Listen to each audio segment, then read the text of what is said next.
his opening statement. Good morning, everyone, and thank you to our witnesses for being here. We really do appreciate it very much. I'm really excited to hold this hearing today on the evolving landscape of name, image, likeness, commonly known as NIL, and its impact on college athletes. In just a few years, college athletics has fundamentally reshaped the lives of student athletes who can now benefit from their NIL. Before 2021, athletes were barred from profiting off of their own NIL, but in response to legal challenges and a Supreme Court decision, the NCAA ended those restrictions, finally giving our student athletes their much-deserved ability to earn compensation for their brand and their God-given talent. However, the absence of a preemptive uniform standard has led to the Wild West. Most would agree with that. A Wild West environment where sadly our student athletes are put in vulnerable positions where they can easily be exploited by those who do not have their best interests in mind. I've heard awful stories of student athletes signing deals without having been given full explanations for how their deal would impact their long-term finances and livelihood. This lack of structure has also allowed NIL collectives, who are often affiliated with universities but operating independently, to turn NIL into a pay-for-play system. Instead of being used for legitimate business purposes, NIL deals are frequently given out as recruiting inducements with little transparency or oversight. We have to fix that, folks. I'm also concerned about the transfer portal. All of us want to make sure student athletes have the freedom to make the best collegiate and educational decisions. After all, that's why they go to college, to get a good education. But educational decisions for themselves and for their future. But this current system is not workable as athletes are entering the portal at an unprecedented rate, sometimes multiple times in their careers with a hope, but not a guarantee for something better. I'm sure we have all heard the stories of student athletes being encouraged to transfer schools based on promises of NIL money that never materializes. Others transfer expecting better playing time, only to find themselves in a worse situation. This revolving door system has created instability for both athletes and the programs they leave behind, with many student athletes ending up without a clear academic or athletic path. We often focus on NIL on the business side of college athletics, but we must remember that these are still student athletes, young men and women who are supposed to be receiving an education that prepares them for a life beyond sports. Yet, too many are making life-altering financial and academic decisions without the proper guidance. Some are signing NIL deals without understanding tax and legal implications. And you can't blame them. Most of these, well, they're 18-year-olds in some cases, but some are even younger. So they're going to need some guidance, folks. Others are transferring from school to school without receiving the academic support they need to graduate. If we are serious about protecting student athletes, and I hope we are, we need to ensure that they have the resources and education necessary to navigate this new era successfully. That's why I'm so glad to have Emily and Anthony with us here today. Thank you for sharing your stories. We really appreciate it as student athletes and how you were able to traverse this complex environment. It gives us all student athletes the chance, gives all the student athletes a chance to learn and better themselves. that brings me to a point I really want to drive home. We are working on this issue not to put one school over another, although I am a Florida Gator, and I'd like to see a national championship, or another national championship sometime soon. But again, not one school over another, okay? We've got to protect the small schools as well, okay? We have Division I, but we have to look out for the medium-sized and small schools as well. So, no, we're doing this for the student athletes, and that's what we're doing it for. We must protect these student athletes, folks. We have a responsibility to do so.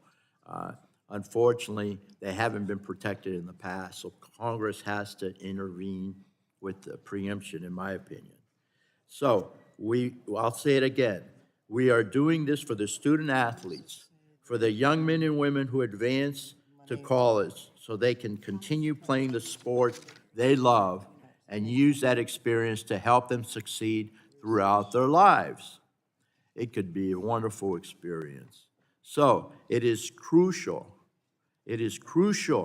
we establish a preemptive standard, as I said, that protects student athletes, but also doesn't endanger the many sports programs that we don't see on ESPN or that bring in billions of dollars. I know I'm over, aren't I? Yeah.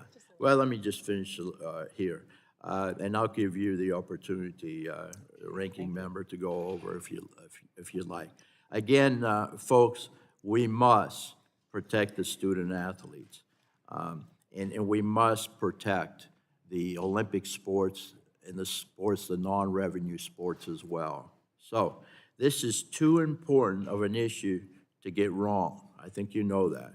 So I look forward to a thoughtful discussion and working towards solutions that support both student athletes and the long-term future of college sports.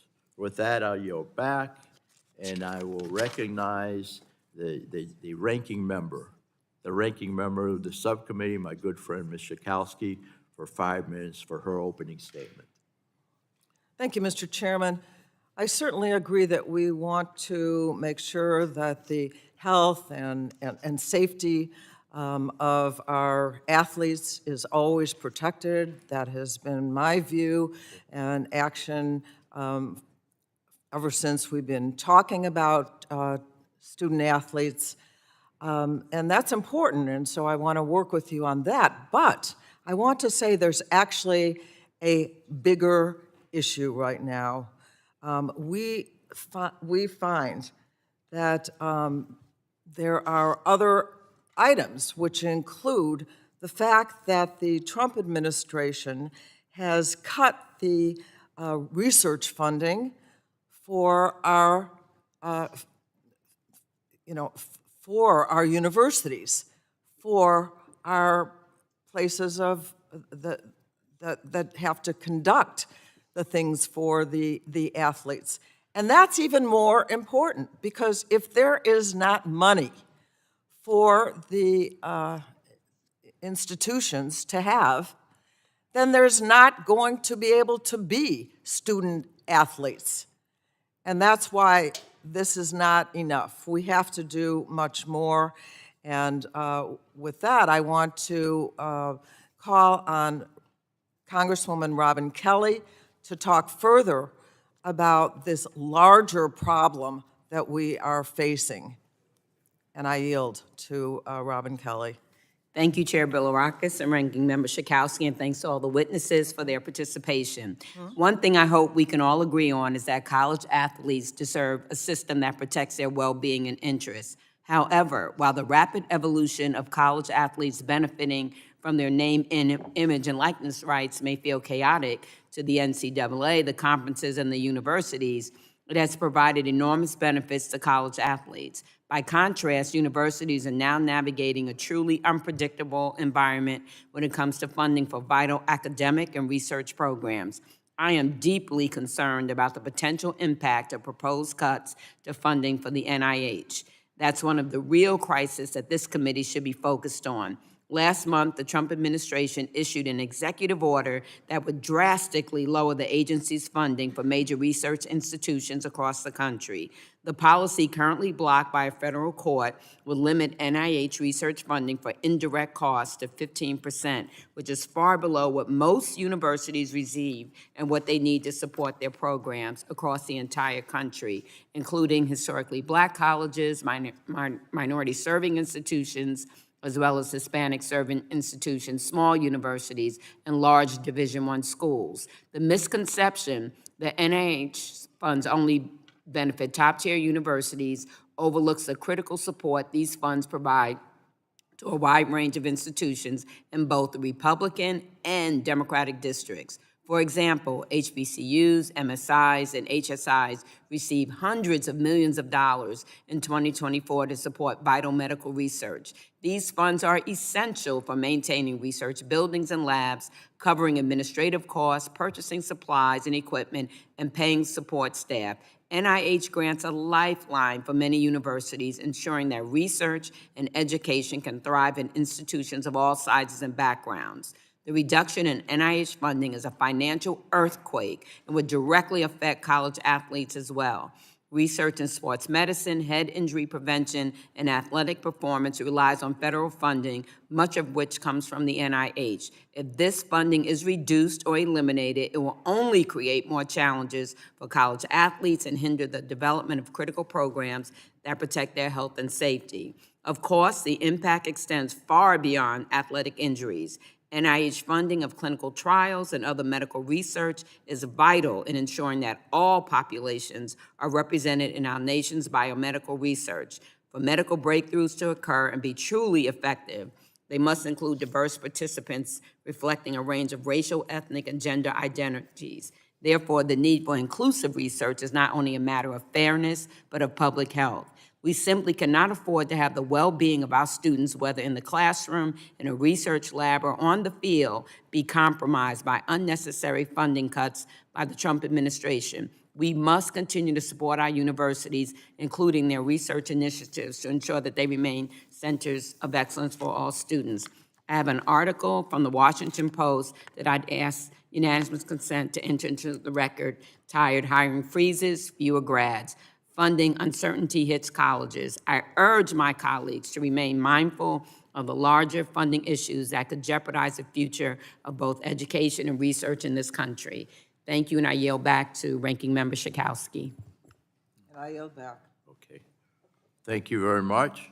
And I look forward to working on some of these healthcare issues in the healthcare subcommittee and the full committee as well. Now I recognize Chairman Guthrie for 5 minutes for his opening statement. Thank you, Mr. Chair. Thanks for yielding, and I appreciate it. It's nice sitting next to my loyal Gamecock here, and he's proud to have his team represented here at this hearing today. And I really appreciate you being here and bringing the opportunity to be here. I know it can be a long trip and can sometimes be intimidating sitting at the witness stand, and it means a lot that you're here to represent your sports. And because today college athletics is a multi-billion-dollar industry fueled by the dedication and talent of student athletes. So some of you here today know how hard you work to get where you are. For decades, student athletes were prohibited from earning money from their own name, image, and likeness, even as sports brought significant revenue to universities, conferences, and the NCAA. That changed in 2021 as the NCAA, undergoing mounting pressure from state laws, lawsuits, and Supreme Court ruling, lifted its restrictions. As a result, student athletes could finally profit from their own name, image, and likeness, and rightfully so. This was a long overdue step, finally allowing student athletes the opportunity to benefit financially from their talent, hard work, and public personas. But the rapid rollout of NIL has introduced new complexities and challenges. The absence of a uniform national framework has allowed a patchwork of state laws and institutional policies to grow, creating disparities and confusion among student athletes and universities alike. So far, 33 states in the District of Columbia have passed NIL laws, oftentimes focusing on creating a competitive advantage for their states and state universities instead of prioritizing good policy. As this subcommittee knows well, a patchwork of state laws lead to uncertainty, inconsistency, and confusion. One of the more concerning developments is the rise of what we have now, the pay-for-play system. Third-party groups have blurred and in some cases fully wiped away the lines between legitimate NIL opportunities and outright recruiting inducements. Without clear rules or transparent practices, some student athletes are being misled by bad actors and are pressured into signing unfair contracts that may not serve their best interests. Adding to this transformation, the preliminary NCAA settlement could permanently alter the financial model of college athletics. It finalized a $2.8 billion deal in back damages that would be distributed to current and former student athletes, while institutions beginning in the next school year will be allowed to share revenue directly with student athletes, a move that will fundamentally change the way college sports operate. While the NCAA settlement could bring much-needed structure and stability to the current landscape, it may not be sufficient to address the opportunities and challenges posed by NIL. As we examine this issue, our goal is to consider the implications of the NCAA settlement, assess the current state of NIL policies, and explore legislative solutions that serve student athletes, educational institutions, and conferences they compete in. Like many of you, my family and I have cherished memories of cheering our favorite teams on campus. Go Hilltoppers! We watch young athletes grow into leaders both on and off the field. I know my colleagues agree with me that we must preserve the spirit and virtue of collegiate athletics and ensure non-revenue generating programs are protected. I am grateful that our witnesses are willing to be here today.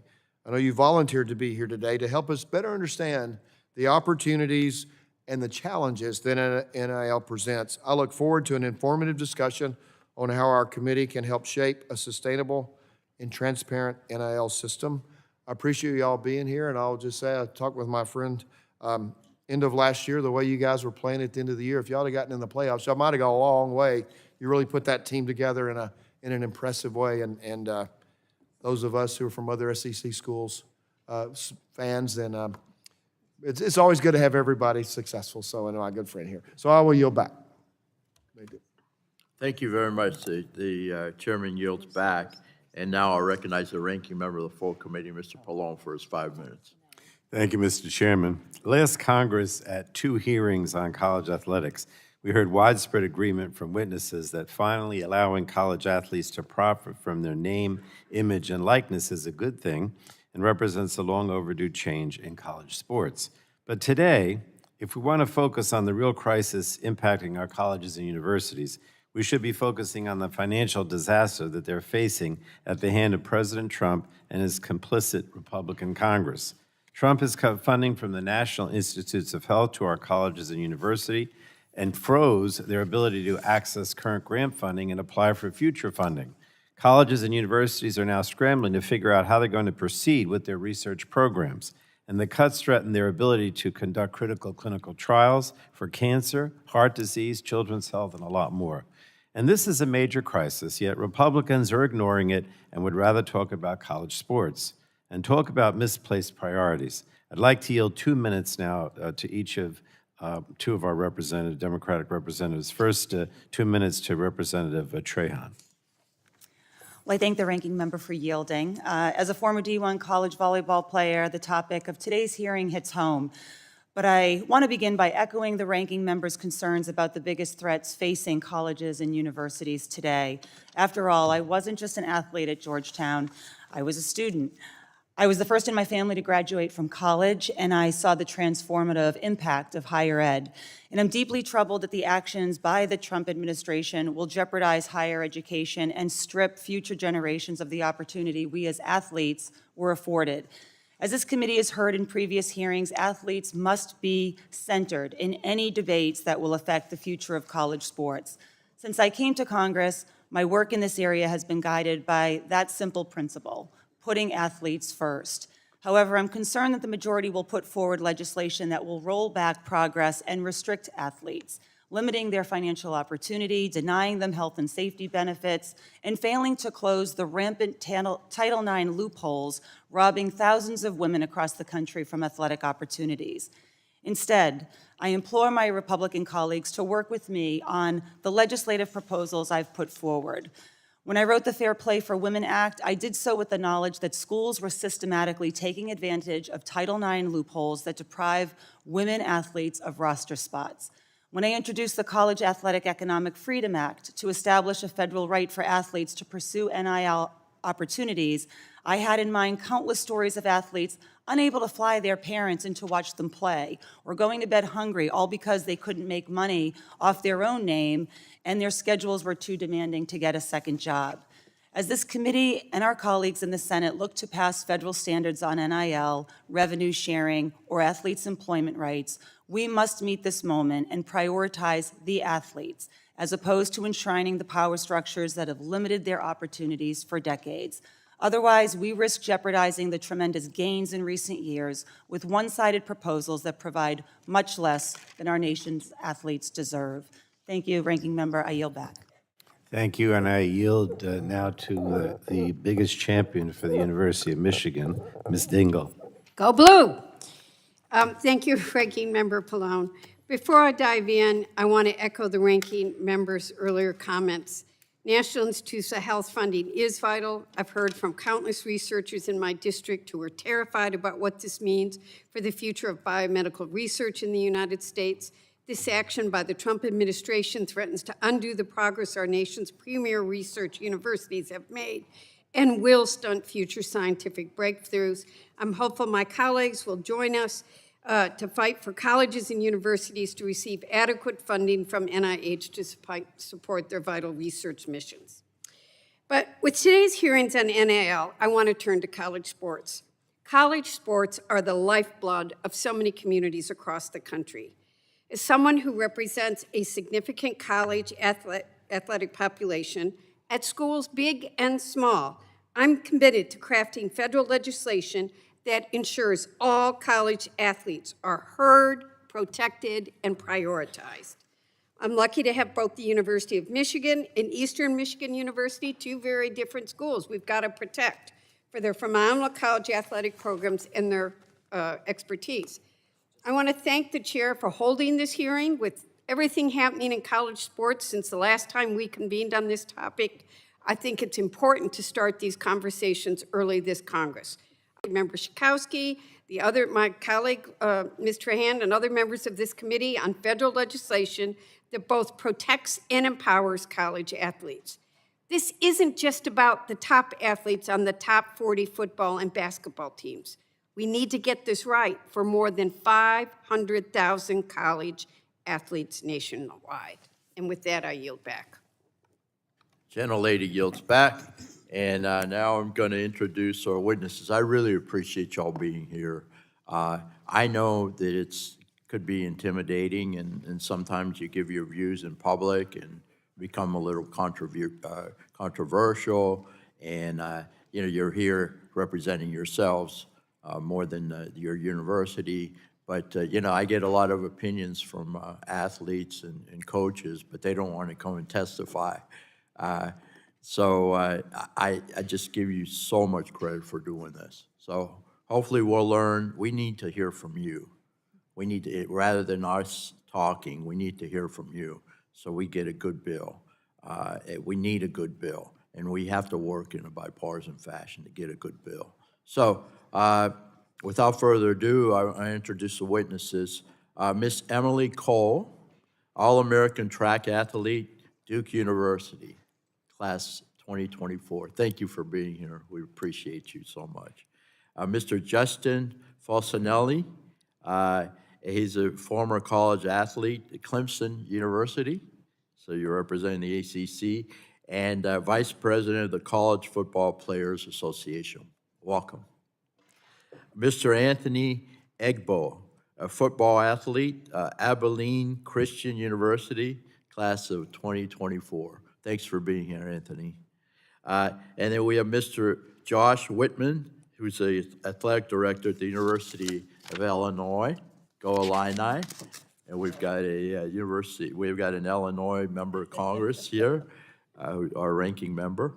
So she'll be happy about that. And then we want to introduce, I'm going to yield to Representative Fry on this introduction, but a great coach, an outstanding individual, and comes from a great family.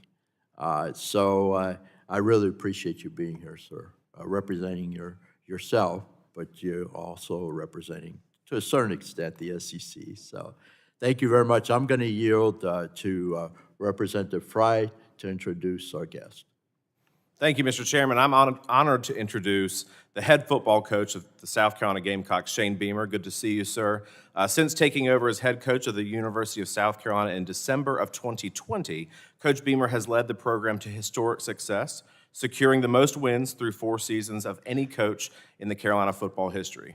This past season, Coach Beamer was his most successful yet, guiding the Gamecocks to 9 wins, including a win over Clemson University, I'm sorry, sir, and earning the SEC Coach of the Year honors from both the Associated Press and the USA. You know I had to do this, right?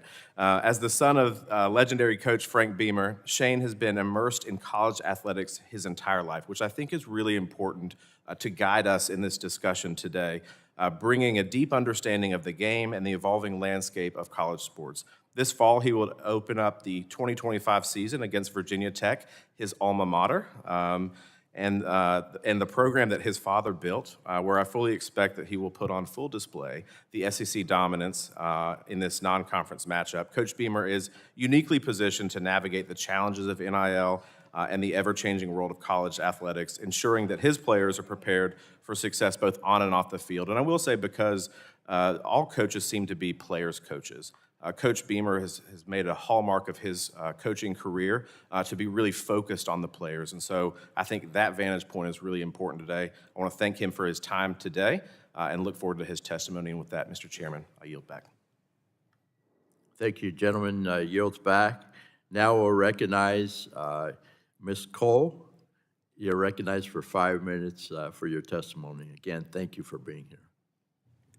Perfect. Thank you so much. I'm honored to be here. Chairman Guthrie, Ranking Member Pallone, Chairman Bilirakis, Ranking Member Schakowsky, and distinguished members of the Subcommittee on Commerce, Manufacturing, and Trade, thank you for the opportunity to testify before you today on the important topic of how name, image, and likeness, NIL, is reshaping college athletics. And happy Mardi Gras. Some of you might know me as the Duke runner who went viral for documenting my week-long journey getting a knot out of my hair after running in the rain. While this moment may have been lighthearted, it highlights the immense reach of college athletics, reach that was once largely limited to sports like men's football and basketball, but has now extended to female and non-revenue sports, thanks largely to the power of social media. When I arrived at Duke in 2019, I was eager to pursue both my academic and athletic goals. But just as my journey was beginning, the world came to a standstill. During my freshman year, the pandemic hit. After spending months at home, unsure if we would have a cross-country season or even return to campus, I decided to take a gap semester to pursue a 2-year-long project. That fall, I began writing my first book, The Player's Plate, an unorthodox guide to sports nutrition, which was inspired by my experience falling into a 2-day coma at 17 years old due to overhydration and a lack of sodium. Conveniently, its publication aligned with the new NIL laws, officially making me the first NCAA athlete to write and profit from a book using my NIL. At the same time, my athletic career was taking off. I qualified for the NCAA championships for the first time, earned All-American honors, and qualified to compete in the U.S. Track and Field Championships, where I had the opportunity to race against my idols. These experiences allowed me to build a personal brand rooted in my passions and positioned me at the forefront of how Olympic and female athletes could benefit from the new NIL policies. While much of the NIL conversation centered around football and basketball, my journey demonstrated how athletes in sports without large TV advertising contracts, who had long been overlooked in these discussions, could also leverage their brand in impactful ways.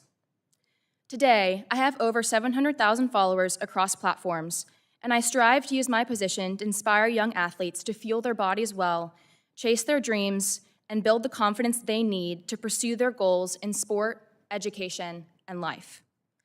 While I initially negotiated all my brand deals on my own, I quickly realized this was not sustainable amid my academic and sport responsibilities. That's when I connected with an agency who already had experience with college athletes, and I have worked with them ever since. I am incredibly grateful for the many ways they have helped me navigate this evolving industry. With their support, I have secured multiple five-figure deals with brands such as Therabody, Dick's Sporting Goods, Marriott Hotels, Gatorade, and H&R Block. Ensuring that future athletes are protected in these partnerships is essential to guaranteeing that they have the same positive experience that I did.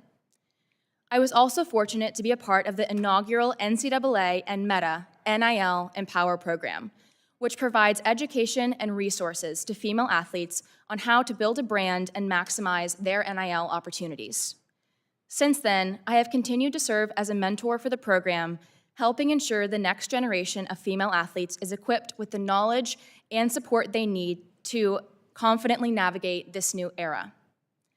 The value of NIL is undeniable, and its impact on college athletics has only begun to be understood. Thoughtful implementation is key to ensuring that all athletes are protected, have equal access to opportunities, and continue to receive the education that will serve them long after their playing careers. It is essential to establish uniform rules for all student athletes, as opposed to the current patchwork of state laws. At the same time, we must protect Olympic and non-revenue sports from unintended consequences that could threaten their future. While NIL has created incredible opportunities, classifying college athletes as employees is not the right path forward. Doing so could put non-revenue sports, women's sports, and smaller universities at risk due to financial constraints. Instead, we must find solutions that allow athletes to benefit from their NIL while preserving the integrity and accessibility of college athletics. Furthermore, the minimum number of sports required for Division I status must remain unchanged. Reducing this requirement would lead to widespread cuts in non-revenue sports, eliminating countless scholarships and stripping athletes like myself of the opportunity to pursue a college education through their sport. In May 2024, I graduated from Duke with a degree in computer science and a minor in economics. Since then, I have continued my brand partnerships while also taking on a part-time role as an associate at a venture capital firm, where I combine my expertise in brand building, health tech, and women's sports to drive innovation and investment in these spaces. I will forever be grateful for all that the new NIL laws have made possible for me, and I am excited to see how they continue to evolve with the help of Congress. Thank you again for allowing me to share my story with you all today. Thank you very much. Now I recognize Mr. Falcinelli for your 5 minutes of testimony. Thank you. Chairman Bilirakis, Ranking Member Schakowsky, and members of the Subcommittee on Commerce, Manufacturing, and Trade, I appreciate the opportunity to testify here today on behalf of the College Football Players Association, or CFBPA. My name is Justin Falcinelli, and I am the institution's vice president. I joined the CFBPA in the fall of 2021 as its first alumni member, and have spent the past 4 years working to build an independent, voluntary, nonpartisan, member-driven players association that brings together past, present, and future college football players from all levels of play. I played college football at Clemson University from 2014 to 2018. I was a 2-year starter, first-team All-ACC center, 2-time college football playoff national champion, and recipient of Clemson's top male scholar athlete award. Additionally, I completed my Master's of Business Administration in 2018 in the middle of my final season and never lost to South Carolina. We are, of course, going to talk about many important topics today: NIL, the House settlement, of which I am a class member, revenue sharing, the possibility of athlete employment, collectives, collective bargaining, the transfer portal, and much, much more. As a former athlete who competed at the highest level athletically and academically, who has spent the past 4 years speaking with current college football players and helping to educate them on these very topics, I am prepared to answer all questions you may have about these important issues. In general, at the CFBPA, our position is that the problems of college football are not so large that they cannot be solved by those within the industry, namely administrators, coaches, and players collectively through players' associations. A collectively bargained model for college athletics would be protected from legal challenges and create the sustainable solution needed by all within the industry. Most importantly, collective bargaining and enforcement of a collective bargaining agreement by the CFBPA would allow us to solve the festering health and safety problems which continue to plague the sport of college football. I'm going to focus on two such issues for the remainder of my testimony, and I hope the subcommittee will give these important issues the weight they deserve in the question and answer portion of our hearing. Issues of compensation and player free agency are important, but I would submit that they are not more important than the health and safety and welfare of college athletes. The NCAA was created over 100 years ago with the primary focus of protecting the health, safety, and welfare of college football players after a season in which over 30 college football players died playing the game. Such a problem, among others in the health and safety realm, still exists today. Despite the NFL only experiencing one player death this century, roughly 2 NCAA football players have died per year this century. All but one of these deaths occurred in off-season practices. Research shows how simple practice reforms would end such deaths in the future. The NCAA has largely ignored this issue, and where it has put in place safety guidelines, it has abdicated the enforcement of those same guidelines. As such, only a truly independent players' association could bring about real enforcement to make players safer in practice.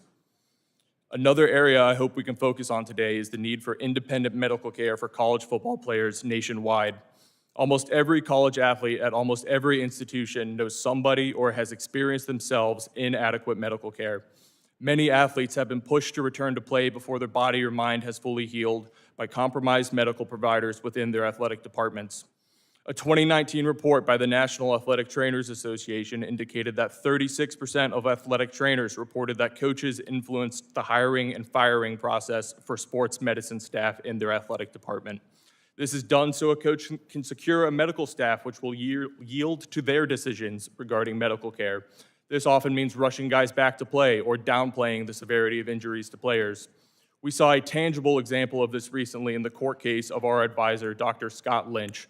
A Pennsylvania jury awarded Dr. Lynch $5 million after finding that he had been fired as head team doctor for Penn State football in retaliation for complaining about head football coach James Franklin interfering with medical treatment and return to play decisions. To this day, the NCAA and Big Ten have remained silent on the jury verdict and damages against their member institution, Penn State. You do not often hear these stories, as players do not want to risk their playing time, their scholarships, their pro careers, or their future coaching careers by speaking out against their institutions. For the vast majority of college athletes, these are the truly pressing issues that affect our ability to compete and shape the quality of our lives after competition has ended. Given that the NCAA seems uninterested in policing its member institutions, it is necessary for new organizations to step into the void, negotiate collectively bargained rules, and then enforce those rules. For coaches and athletic directors who want to do the right thing, we want to work with you to empower and protect your athletes and negotiate a more equitable and sustainable future for college athletics. Thank you. Thank you, just in time. Appreciate it very much. Mr. Egbo, you're recognized for 5 minutes. Welcome. Morning, Chairman, Ranking Member, and distinguished subcommittee members. My name is Anthony Egbo Jr., I'm a former football student athlete at Abilene Christian University. I came to the front doors of ACU's football facility on my own accord as a 5'7", 145-pound defensive back walk-on hopeful. Half a decade later, my life has completely changed. I'm still short, but that hope eventually turned into a full-ride scholarship, becoming a 2-year starter, team captain, FCS Defensive Scholar of the Year, 2 degrees, including my MBA, multiple job offers, and a robust network portfolio. During my time as a student athlete, I had the opportunity to immerse myself in student athlete advocacy, serving as an officer, vice president, president of my institution's Student Athlete Advisory Committee, eventually serving as a Division I representative for the Western Athletic Conference, all of which culminated in me being voted by my peers as the vice chair of the NCAA Division I National Student Athlete Advisory Committee.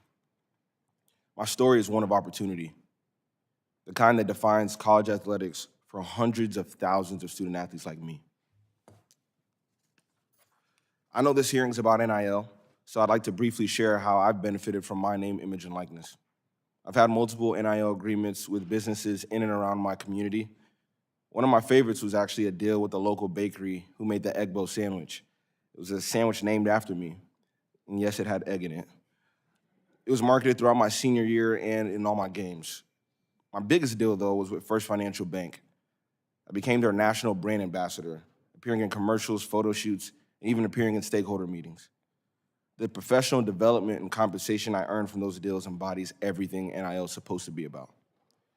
NIL is a beautiful tool, but unfortunately the reality right now is that NIL is the Wild West. With more than 30 state NIL laws and litigation, different states and schools within those states are operating on different playing fields. To put it simply, everyone is not playing by the same rule book. As the vice chair of Division I SAC, I've had the opportunity to talk to a wide range of student athletes from different Division I schools across the country. If I could sum up two main priorities I heard over and over again in my conversations, it would be this.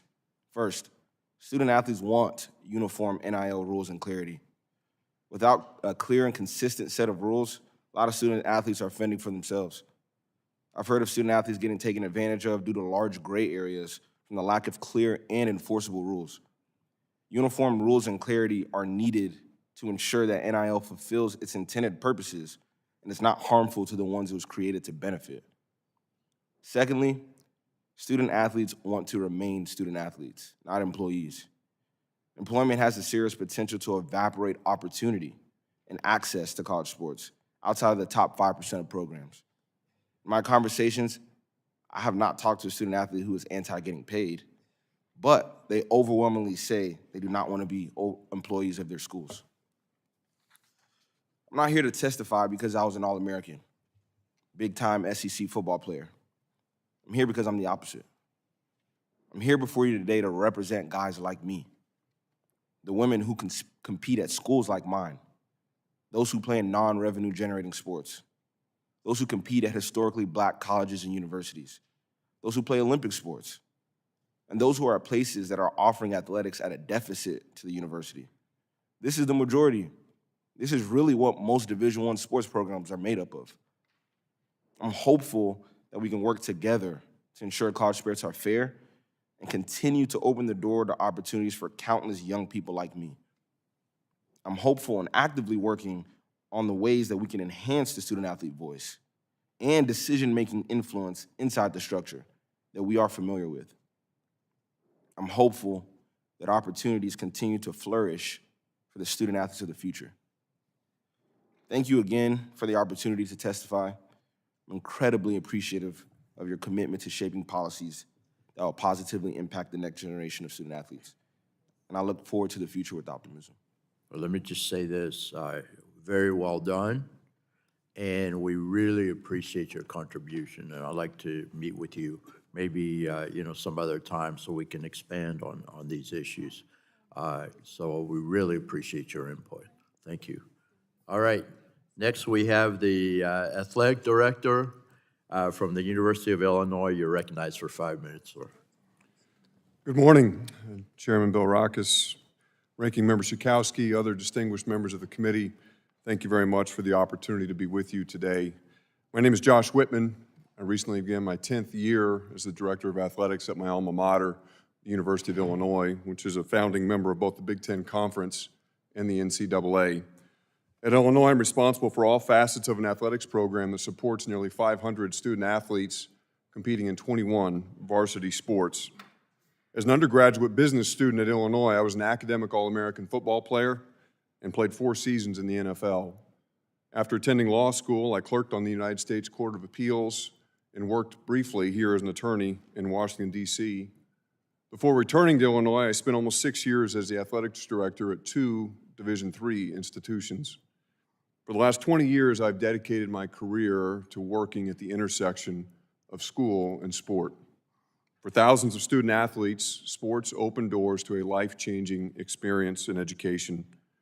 I'm a proud product of this system, and I'm driven to continue making these same experiences available to today's student athletes. Today, college sports is experiencing a period of intense change that is unlike anything in its history. Efforts underway to reform and modernize college athletics are in many ways overdue, as the NCAA has not always moved with needed urgency. Nonetheless, progress made in the last 20 years is indisputable. Division I schools now administer the Student Athlete Opportunity Fund, which provides millions of dollars in direct support to student athletes and their families.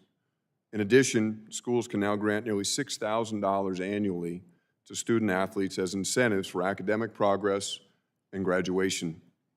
And in 2021, NCAA rules changed to allow student athletes to monetize use of their own name, image, and likeness, with hundreds of millions of dollars now flowing through the system and into the hands of our student athletes.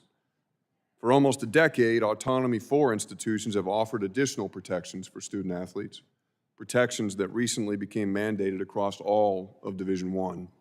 Schools cannot reduce or cancel scholarships based on injury or performance, and institutions must fund athletics-related medical care for at least 2 years following conclusion of a student athlete's collegiate career.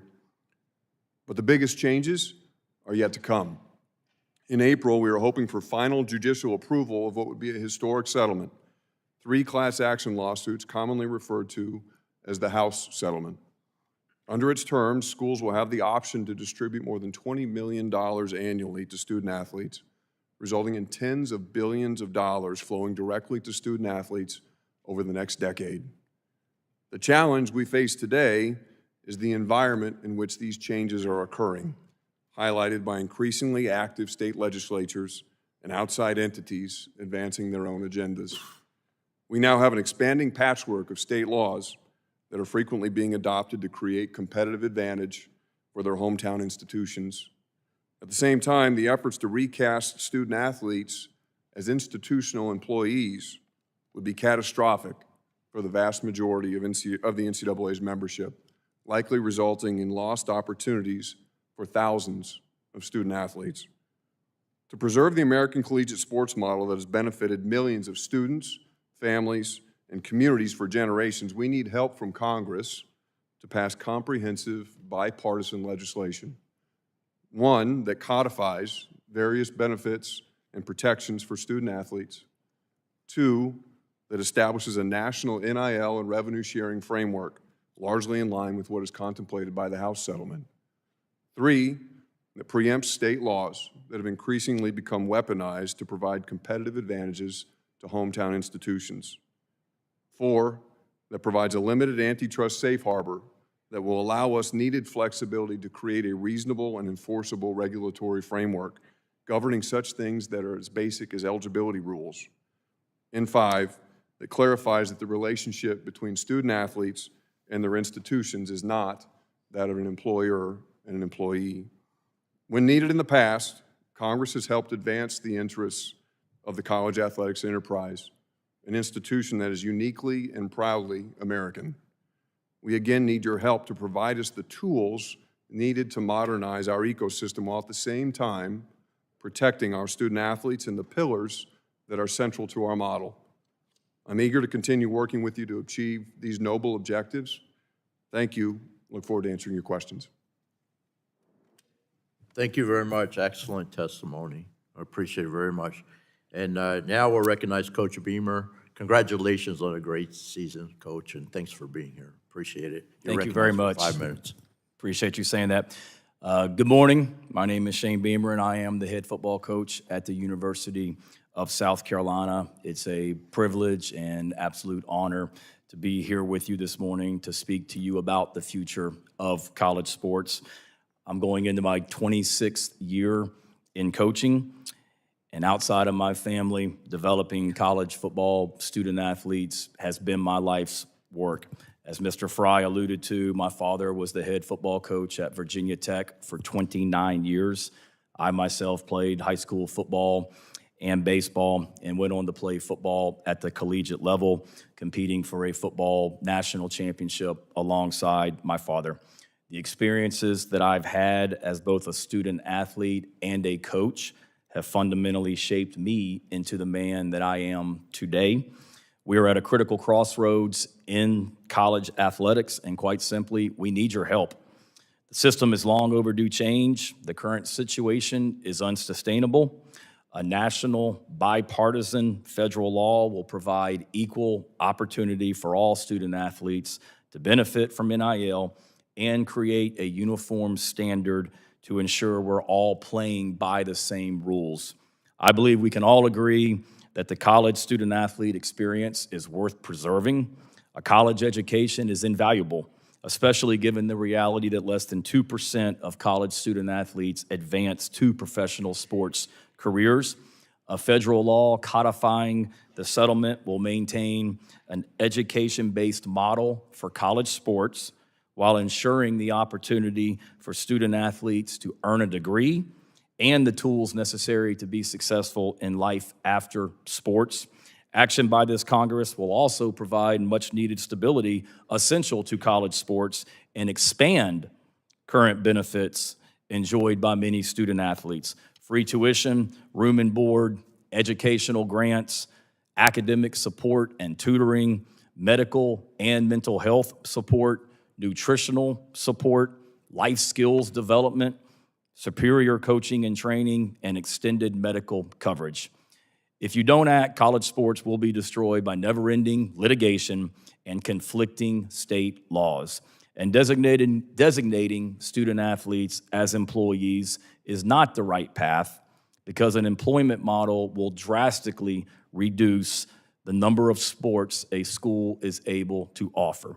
In contrast, a federal law will guarantee the future of Olympic sports that help develop future Olympians for our country. In sum, college sports is at an impasse and we need your help. The stakes are high and the future of our nation's student athletes will be decided in the near future.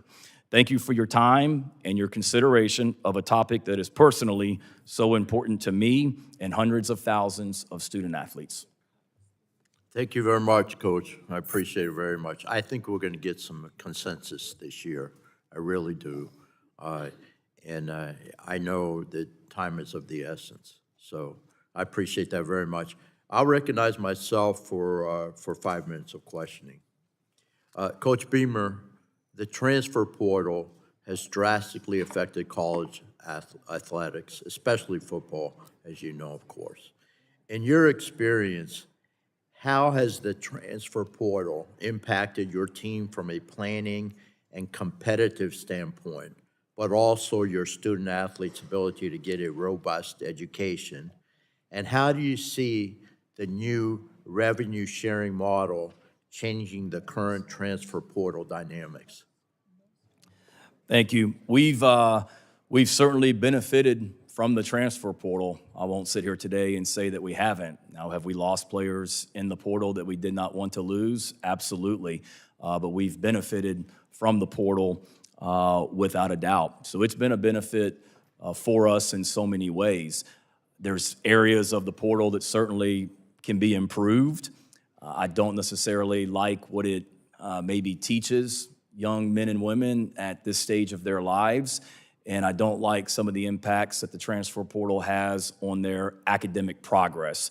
Frankly, so many male and female student athletes, when they transfer to another college, they lose academic credits potentially going from school to school, which will impact their ability to graduate. And ultimately, this is about education. And since I've been the head football coach since spring of 2021, we have 80 young men that have graduated from our football program since I became the head coach in December of 20 from the spring semester on. So it's still about education. And there's so many great things about the transfer portal, but not if it affects their opportunity to graduate and get an education. And in regards to the new revenue sharing model, I think it's a fantastic thing because, one, it will provide opportunities for all student athletes as well. It will level the playing field, if you will, in a lot of ways, and it will allow all student athletes to capitalize on their name, image, and likeness through revenue sharing and having a piece of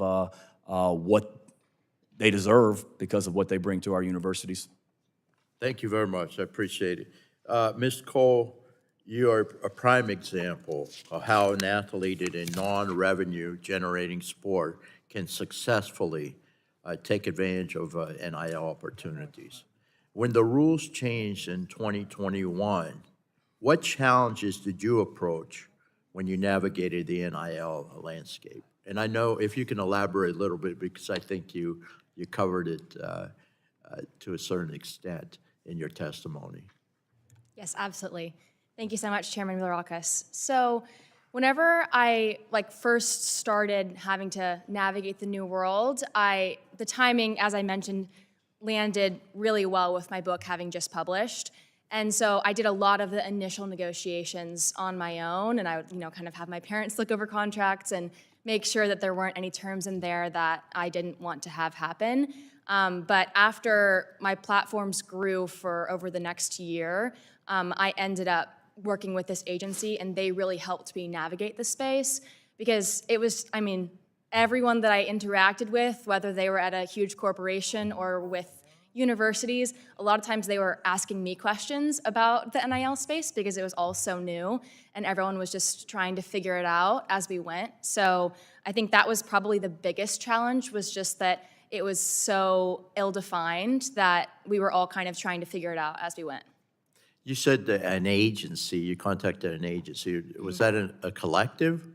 No, so I have an agent that represents me in all of my NIL deals, and I got connected to them, and they already had experience working with other college athletes. So I had a conversation with them and really felt that I could trust them, and then had a lot of conversations with the athletes they had represented in the past, and felt very comfortable working with them to represent me in all of the negotiations with companies for my NIL deals. Thank you very much. Appreciate it. Mr. Whitman, I know I don't have a lot of time, but I want to ask this question. Mr. Whitman, the last thing we want is for non-revenue generating sports to be affected by the ever-evolving NIL landscape. How is the University of Illinois anticipating the changes like roster limits and revenue sharing to ensure these programs are protected? So we want to protect the Olympic sports, the gymnastics, the wrestling, what have you, please. Thank you, Chairman. At Illinois, we have no plans to eliminate any of our varsity sport programs. As I mentioned, we sponsor 21 sports, roughly 500 student athletes. In fact, we intend to invest more heavily into the experience of our student athletes. Every one of our sports will see increased scholarship opportunities. That's one of the byproducts of the new House settlement, is the chance to provide additional scholarships above and beyond what NCAA rules currently permit. We intend to take full advantage of that chance in each of the 21 sports that we sponsor. We also intend to see more widespread use of NIL throughout our program. We'll have student athletes in more sports receiving more NIL opportunities in the new paradigm than they do under the current NIL regime. It's important at the University of Illinois that we continue to advance the interests of all of our sport programs. We have a very proud history across the board with our student athletes. Last Olympics, we were really proud to see 6 former Illini competing on the Olympic stage, brought home 2 medals, and certainly that's a tradition that's unique to American college athletics and one that we want to continue to champion in Champaign-Urbana. Thank you very much. I appreciate it. And now I yield to the ranking member of the subcommittee, Ms. Schakowsky, a fellow Illinoisan, not me, but the AD. My chief of staff is from Illinois as well. But anyway, I'll yield the time to the ranking member. You're recognized. Thank you. I wanted to ask a question of Mr. Falcinelli. Is that kind of right? Yeah? Yeah. Okay, of the way I said it. And very proud to be an alum of the University of Illinois as well. I wanted to ask you, we're talking about what sports needs and how we can make it safer and better. But I wanted to follow up on what I asked in the beginning, and Congresswoman Kelly mentioned as well. The fact that there are cuts in the amount of money that is going to universities. And I'm wondering if you have thought about that and how that will impact what we're thinking about today, making sure that there's. Let me correct. I'm sorry? I apologize for interrupting. I can't hear. Yeah, so Oh, I know my looking alma at the mater, wrong Clemson, person. would be looking at a pretty large hit. Clemson is a Where pretty is it? renowned research university. So they had $25 million in funding in 2024 from NIH. So that would be a pretty impactful hit to their wallet at the same time that they are dealing with the outcomes of the House settlement. And even for little old Clemson, which has $150 million a year in athletics revenue, they're trying to reconcile a lot right now. And for schools without the good fortune to have that sizable athletics budget, we believe, and for all levels of play, that collective bargaining is the answer for them to find the solution that's going to best fit their fiscal realities. The House settlement clearly lays out that any collective bargaining agreement negotiated with the athletes can ignore the rules set forth by the settlement. So to any institutions out there that are concerned with all the NIH cuts as well as the impacts of the House settlement, we ask you to negotiate with your athletes and work out the situation that best fits you.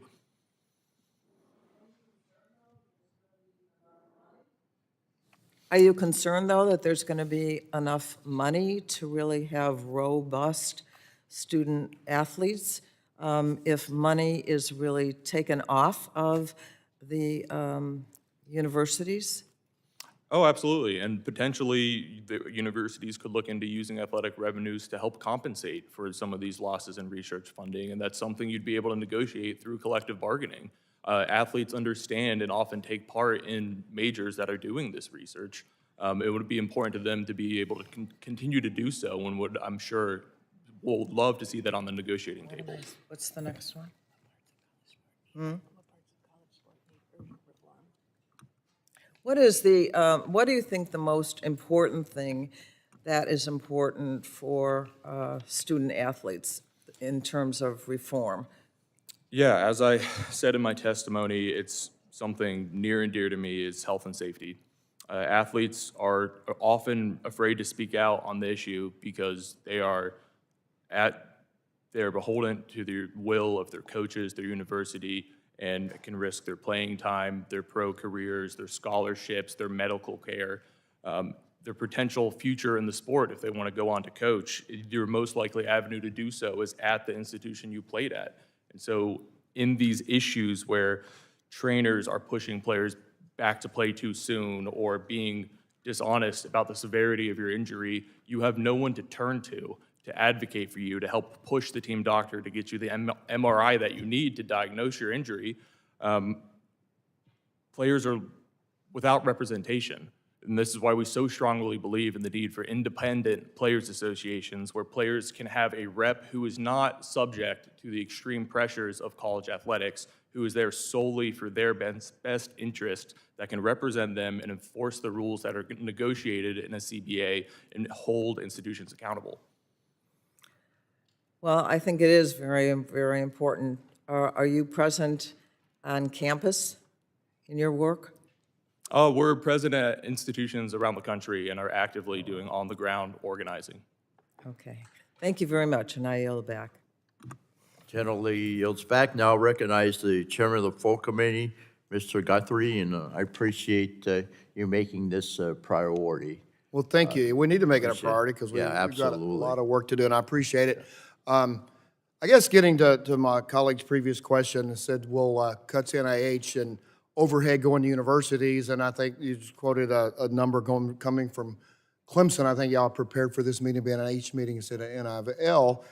But will that hurt athletics? I think that if we're sending money to NIH and the overhead is going to universities and somehow getting to athletics, if that's what the nature of that question was, then we're absolutely should be taking a look at this.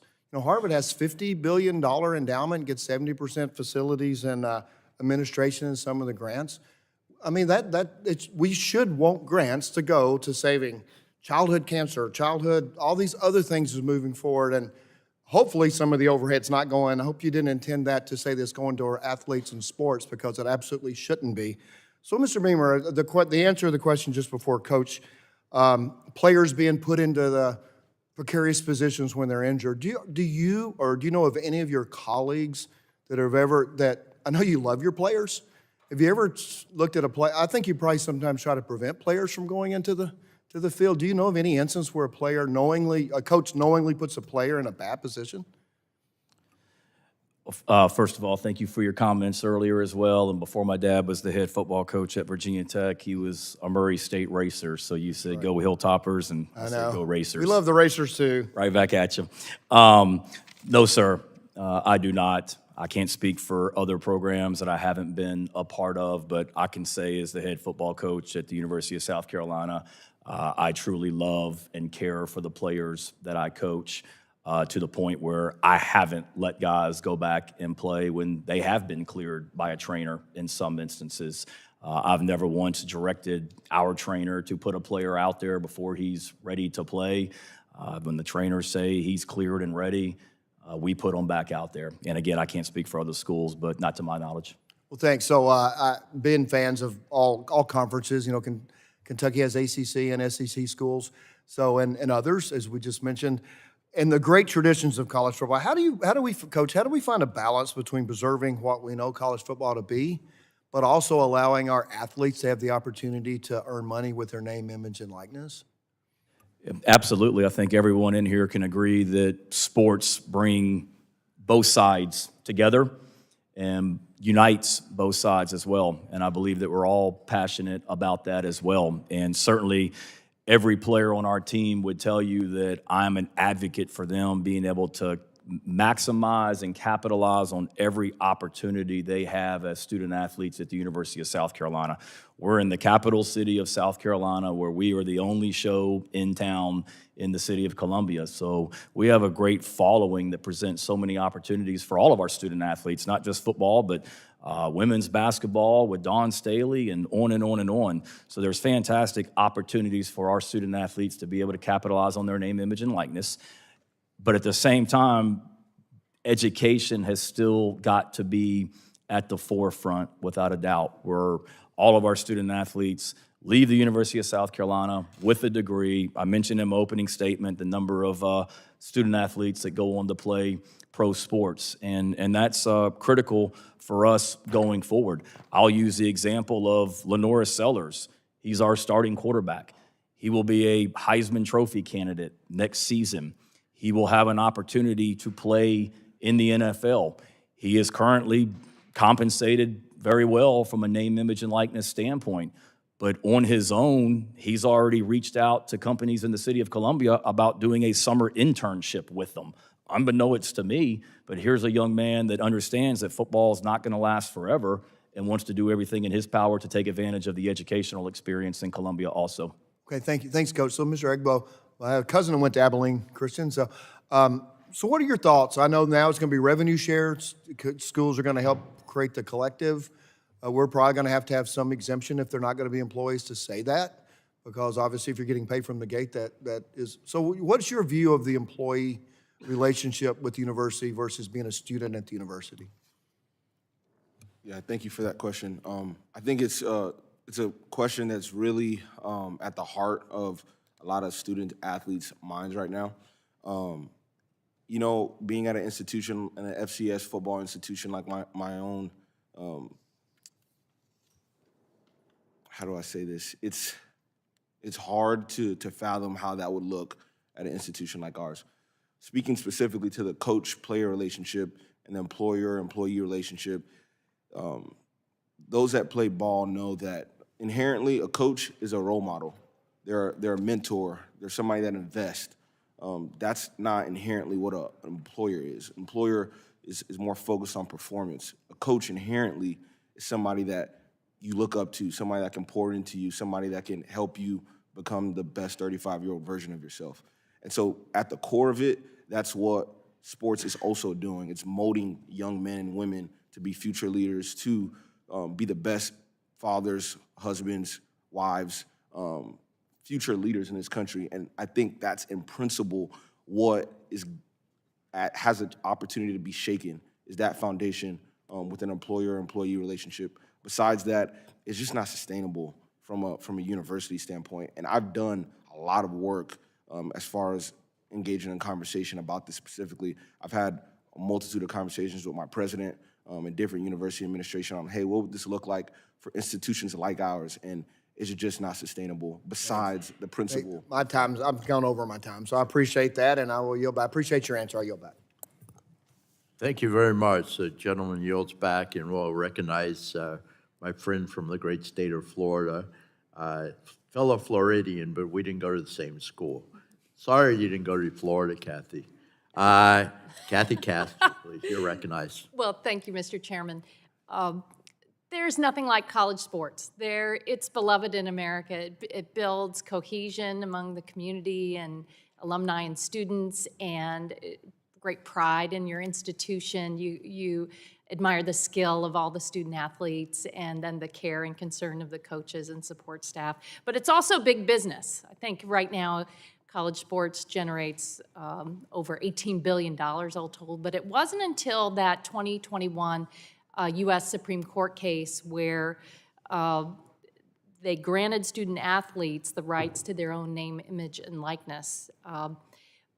So this is still new, and the courts, universities, athletes, and Congress were really trying to figure out how to navigate the landscape. So this hearing comes as we await another court decision on the multi-billion-dollar settlement between the NCAA, the Power Five conferences, and the student athletes, and that settlement is going to resolve multiple lawsuits and better set the rules of the game going forward.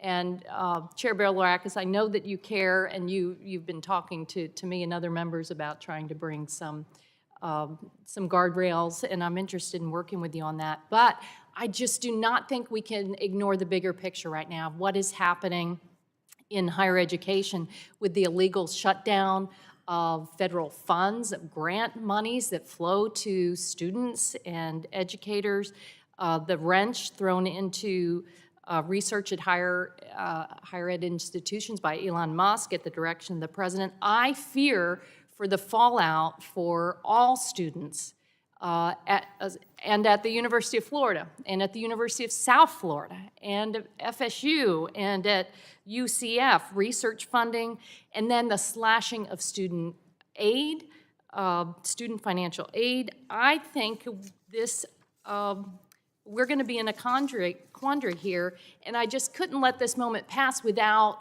speaking up about this. NIL is very important, but there is a bigger picture here, and it goes right to the heart of the economic security of all students in all of our institutions of higher learning. That said, Ms. Cole, I think I am so impressed with your pathway in life. You were a student at one of the nation's top research universities, and yes, they're crying out about the NIH and scientific funding quandary. But let's put this in context. Can you discuss your research experience and that of you and your classmates that you were able to have at the collegiate level, and what that has done for your professional growth?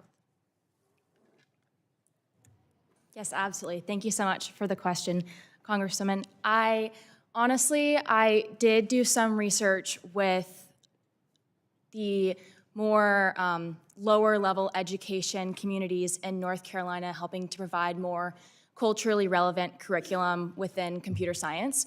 So I know how important it is. I've witnessed how important it is, but I am prepared here to speak on the future of NIL and college athletics. So okay, then let me ask you more about that. But let me say, the folks in the research triangle in North Carolina and at all of the research institutions and at colleges large and small are crying out for help. Unfortunately, the courts have weighed in on these illegal shutdowns of federal funding, and we brace ourselves for the Republican budget that is going to come and really take a hatchet to student financial aid and Pell Grants.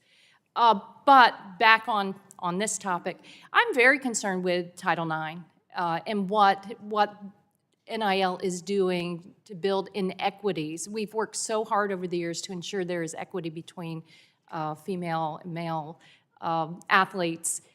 What you said that you really see this as an opportunity for students to, when it comes to the non-revenue sports, small colleges, Olympic sports, but what's the solution when it comes to parity between men and women? I mean, obviously parity between men's and women's sports is paramount, and seeing the exponential growth that has happened, especially in the past year.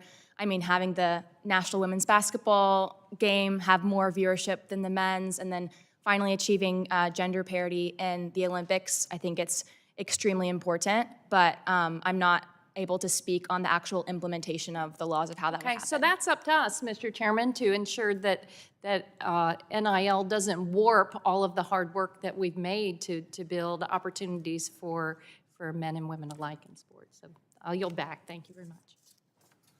Thank you so very much. And now we'll recognize the vice chairman of the full committee. You're uniquely qualified to ask these questions, being from Boise State. Thank you very much, That's Mr. pretty Chairman. amazing. You're I recognized appreciate the for tie 5 Mr. minutes. Whitman Thank has you. on. Yeah. I appreciate the tie Mr. Whitman has on. It's Boise State Bronco colors. We're glad to see that. But also Florida colors, if I got that right. So, and probably Illinois in there somewhere, I'm guessing. Yeah, okay. Question for Mr. Egbo. As mentioned, I'm a Boise State University alum. They're in my district, as well as University of Idaho, Idaho State University. But they in the football and basketball arena have been very competitive, but they are not of the same size and scope of the large schools. And so I'd like to get your take on this. Under the House case, the revenue sharing cap is up to $20.5 million. Well, that's more than the entire budget for Boise State or University of Idaho or Idaho State, or I am assuming Abilene Christian University. And so just in terms of scope, how's this going to work? Is this going to be, can this be fairly applied? Can the smaller schools maintain their competitiveness with the larger schools under this revenue share cap system? If I could get this answer right, I'll probably get a raise from my AD. So, but I think the first thing is having clear rules. I think the first step is leveling the playing field as far as what is permissible, what is not, what is the standard. Everybody being on the same page, so that schools like the schools you mentioned in our school can sit down and say, okay, this is the standard across the board, and this is what we can kind of build and strategize for how we can compete in this new age. But I think with the gray areas that are implemented right now, it's very hard to start that strategic process. Thank you, Mr. Egbo. And Mr. Beamer, I'd like to go to you. If you have a comment on that, I would ask for your comment on that same question, but I'd also like to follow up. I'm going to give you a two-part here and let you run. Realizing that the objective of NIL is to recognize and reward some of the student athletes for their contributions. Do you see unintended consequences? And if so, what bothers you the most about possible unintended consequences of what we're trying to do? Thank you for the question. I think NIL, as it was initially implemented in 2021, the way it was meant to be, I think is very good. I think in a lot of ways what name, image, and likeness has turned into in so many situations is pay for play.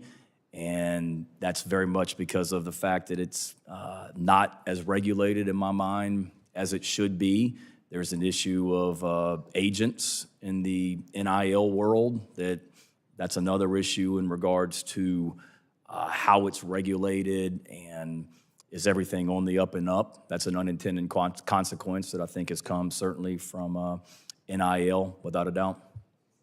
Thank you for that. I'd like to go to Mr. Whitman. I've just got about a little over a minute left, but I'd like to talk with you and get your feedback on federal preemptive standards. I've heard from the Idaho schools that the concerns over enforcement burdens when it comes to the patchwork of some of the state and DC NIL laws and the need for federal preemption. Without a federal preemptive standards, I could see a situation arising where state law conflicts with the terms of the settlement, which is still pending approval. But how would an institution have to adjust its strategy if this was the case? Thank you for the question. I think you're thinking about it exactly right. There is that possibility where states will pass legislation that conflicts with the terms of the settlement in an effort to create competitive advantage. And again, that's what we've started to see with more frequency across the country is a race for states to find ways to give their hometown schools an edge. We've seen that in states like Missouri and Arkansas, where they now allow NIL payments to high school athletes who have signed letters of intent to compete at in-state institutions. We've seen it at states where they have offered state tax breaks for student-athlete NIL income. We've seen it in certain states where they've provided caps on how much money agents can make from student-athletes, which then disincentivizes the best agents from working in those states. And ultimately, what we are here to discuss is the role that Congress can play in trying to create that level playing field and avoid putting schools in situations where they have to choose between complying with a federal court order and ultimately with a state law. And we understand that in this environment, that conflict can arise, and ultimately only one body has the power and the authority to solve that for us, and that's Congress. Great. Thank you, Mr. Chairman. I do have some follow-up questions. I'll do that in writing. Thank you for the time. I Thank you yield so back. much. Appreciate it. Very good. Mr. Soto, you're recognized for 5 minutes. Thank you, Mr. Chairman. Coming from Florida, college football is about as popular as sunshine and low taxes, right? At the risk of alienating you a little bit, Mr. Chairman, I'm going to start out with an FSU story. But you recognize that Florida is the free state. Is that correct? Absolutely. So when I was in the state senate, FSU was heading towards a college championship, and a shocking story had happened. Jameis Winston, who was on his way to become a Heisman Trophy winner and lead his team to the championship, was accused and arrested of a small theft. And people thought, how could this possibly be happening? When you look further into it, you see this huge gap that happened back in the day between some of these star athletes versus the schools and the boosters and even a lot of the students. And that is one thing that name, image, likeness has helped balance out a little bit. We don't see some of these student athletes living in poverty while they're helping entertain millions of people. Of course, that is not uniform throughout, and we know that. I'm proud to represent Central Florida. Go Knights, Space U. We're going to work on the football program a little more, Mr. Chairman, much like with UF. We're all working on that stuff. But we see big programs getting bigger right now and smaller programs struggling, and that is a concern. More popular sports like football, men's and women's basketball are surging in national popularity and in resources. But other lesser-known sports are suffering, and we need to recognize that. We're also home to EA Sports, which every college football player in the nation signed up and got a compensation for being able to lend their likeness. So that's something that we're really proud of in our area. But as was mentioned, we need rules of the road.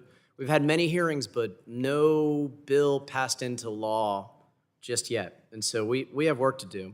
Financial literacy, making sure that our student athletes have representation, safeguarding all NCAA sports, and potentially an independent players association. Mr. Falcinelli, where do you think we need to go next on it? Is it a player vote? Is it an NCAA vote? Do we need a law on this? Where do you hope to go with this next? Yeah, the future we see for college athletics and for college football is a world in which we're not reliant upon a court ruling or legislation to really set what is going to happen next, but a world in which the athletes themselves are empowered to negotiate to shape their own futures. We firmly believe that that can be done through collective bargaining, and whether they are employees or not, we believe it is collective bargaining that what matters. If athletes were made employees tomorrow, they would still face many of the same issues they are facing now and many more. And it's until they are organized and represented by independent players associations will they be able to actually enact the health and safety regulations they need or engage in the further revenue sharing and getting good deals on revenue sharing. I'd like to point out the EA deal for the NCAA video game is one of the only group licensing deals in sports to ever be signed where the athletes had no revenue share on the royalties from it. And we're just given a $600 fee for one time for their appearance in the game, or every year they re-up, but their name, image, and likeness is already guaranteed to continue to be used whether they re-up or not for the rest of their eligibility.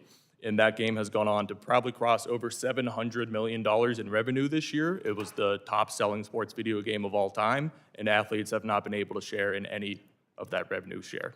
Well, we certainly believe in collective bargaining. I also want to turn to NIH briefly. We've been talking about NIL, the National Institute of Health. Student health is paramount. We've seen in Florida, the chairman's own university created Gatorade because it's super hot to practice in Florida. We actually make Gatorade in the district, Mr. Chairman. I'm sure you're happy about that. But we've seen student athletes pass away after conditioning, including, unfortunately, at our home university at UCF back in 2008. A lot of progress has been made since then, both there and in many other areas. And one of the NIH grants that UCF has is looking at digestive and kidney research. One of the biggest issues we see is dehydration. And then even if it doesn't happen at the time of a student athlete, that dehydration can affect them going forward as they get older. Mr. Falcinelli, how important is it for us to continue to look at hydration for student athletes and have these NIH grants that are so important? Oh, it's absolutely important. As Ms. Cole testified to today, there can be traumatic effects with stuff that surrounds that. And as a former football player, hydration, brain damage, thousands of subconcussive blows every day or every year for 5 years straight. The research being done into health and safety and the issues that we're still trying to understand, like CTE, is incredibly important. And these are the things that we as athletes are going to carry forward for the rest of our lives. So whether or not we have the time to enroll in a STEM major and help be part of doing this research, we're going to be feeling the impacts of its loss for a long time. As many of us can attest to who are former athletes, after your career is done, your injuries are still there. You still wake up with pains, your knees, your back, your joints, your shoulders. That stays with you for life. So continuing to do important medical research is something that impacts all athletes. And we'll be fighting this Trump administration freeze and unlawful restrictions to make sure we can continue to prioritize athlete health, and I yield back. Thank you. Thank you very much. Speaking of Gatorade, Dr. Kate, you invented Gatorade in the late 60s at the University of Florida, and my mother, Evelyn Bilirakis, was a TA for Dr. Kate. So I'm sorry. I just thought that had to be said. All right. We have Representative Harshberger from the great state of Tennessee, as Tennessee Vol, and she represents, she knows I'm going to say this, she represents the hometown of my favorite all-time coach, Steve Spurrier. Yeah, So you're recognized for 5 minutes. he's a traitor, just so you know. Anyway, thank you, Mr. Chairman, the ranking member. Thank you to the witnesses for being here today. I got a lot of worries about this NIL, and I have 2 grandsons coming up. They love football, basketball, the whole 9 yards. I worry about the number of times they can go through the portal. I worry about the agents and the collectives. Is there a standardization? Do they need to have some type of accreditation? And I worry about no limit on outside money.